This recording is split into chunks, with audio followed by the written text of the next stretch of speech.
नमस्कार एंड जय जगन्नाथ। चलतु आज गोटे एभली जगह जावा गोटे एभली आध्यात्मिक स्थल बा मंदिर को जावा जहाँकि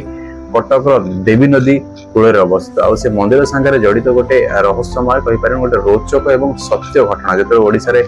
ब्रिटिश बा इंग्रेज माने शासन करथिले से समय इंग्रेज रो लाट साहेब बा गोरा साहेब से जगह जाइथिले एवं भगवान अमाप जमी भूमि देखी से कर बसई देते तो से कर बसई मंदिर फेरुले तो से गोटे हाथी ऊपर बसिक आसते से हाथी बेकर गोटे बहुत बड़ घंटा झुलुला घंटी आप जानते से समय जो हाथी आसो लाट साहेब बस हाथी जो घंटा बाज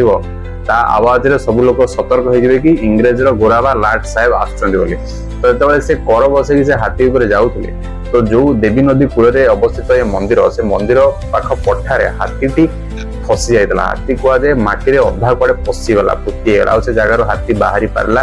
नहीं तो से लोकल लोक जी थे आम लोक पहुंचते हाथी की उद्धार करने चेष्टा करते जेहेतु से इंग्रेज बा ब्रिटिश लाट साहेब तो सेठी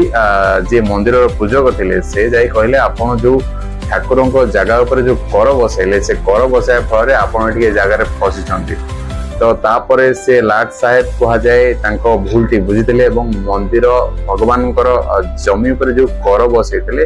से कर को से उच्छेद करते कर को से उठे देते कह जाए से हाथी से